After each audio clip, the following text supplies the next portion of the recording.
അയ്യോ സോറി കുശലാന്വേഷണം പിന്നെ എനിക്ക് അറിഞ്ഞൂടാ. അതാ ഇപ്പൊ ഈ ചേട്ടൻ ചോദിച്ചു ഓ അതെ, ആര് വിൻ ചെയ്താലും കാരണം എന്തായാലും ആ ഒരു ഫൈനൽ ഫൈവിലോട്ട് എത്താൻ വേണ്ടി എല്ലാവരും നല്ല രീതിയിൽ വർക്ക് ചെയ്തിട്ടുണ്ട്. എന്നിട്ട് അതിൽ ഡിസേർവിംഗ് ആയിട്ടുള്ള ഒരു പേഴ്സൺ വിൻ ചെയ്യുകയാണെന്നുണ്ടെങ്കിൽ അടിപൊളിയായിരുന്നു. നല്ലതായിരുന്നു. എനിക്കിത് ഫസ്റ്റ് എക്സ്പീരിയൻസ് ആയിരുന്നു. ഞങ്ങളൊരു സ്കിറ്റ് ആയിരുന്നു ചെയ്തിട്ടുണ്ടായിരുന്നത്.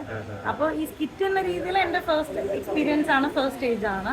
അതും നല്ല എക്സ്പീരിയൻസ്ഡ് ആയിട്ടുള്ളവര് വീണ ചേച്ചി, നോബി ചേട്ടൻ, അഖിലേട്ടൻ, സൂര്യ ചേട്ടൻ, അപ്പോൾ അവരുടെ കൂടെയൊക്കെ ചെയ്യാൻ പറ്റിയതിൽ ഒരുപാട് സന്തോഷം. കഴിഞ്ഞ പ്രാവശ്യം വൻപൻ ട്വിസ്റ്റ് രണ്ടാം സ്ഥാനത്ത് എത്തിയത്, ആരും പ്രതീക്ഷിക്കാതെ രണ്ടാം സ്ഥാനം നേടി അവസാനമല്ലേ? അതേപോലെ ട്വിസ്റ്റുകളൊക്കെ ഈ പ്രാവശ്യം നിങ്ങൾക്ക് പ്രതീക്ഷിക്കാമോ? അറിഞ്ഞൂടാ, ഞാൻ കണ്ടിട്ടുണ്ട്, ബിഗ് ബോസ് കണ്ടിട്ടുണ്ട്, ഇടയ്ക്കൊക്കെ മിസ്സാവാറുണ്ട്.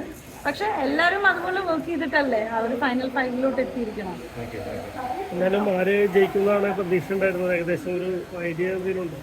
എനിക്ക് പ്രതീക്ഷ ഉണ്ടായിരുന്നത് ലാസ്റ്റ് മൊമെന്റിൽ നമ്മുടെ ശ്രീതു ഔട്ടായപ്പോൾ ശ്രീതുവിന് ഇഷ്ടപ്പെടുന്ന കുറെ ഫാൻസ് അർജുനും കൂടെ, അർജുൻ ഓൾറെഡി നല്ല ഫാൻ ബേസ് ഉണ്ടായിരുന്നല്ലേ, അപ്പോൾ ശ്രീതുയുടെ വോട്ട് അർജുന് വരുമ്പോൾ അർജുൻ ചിലപ്പോൾ ഫസ്റ്റ് ആവാൻ ചാൻസ് ഉണ്ട്. എനിക്ക് അങ്ങനെയാണ് ഞാൻ തോന്നിയത്. ഇനി എങ്ങനെയാണെന്ന് നോക്കാം. ഇപ്പൊ കുറച്ച് മണിക്കൂറല്ലേ അർജുൻ സെക്കൻഡ് ആയിരുന്നു വന്നിരിക്കുന്നത്. ആണ് വോട്ടിങ്ങിന്റെ ബേസിസിലല്ലേ എന്തായാലും അങ്ങനെ പോകുന്നത്.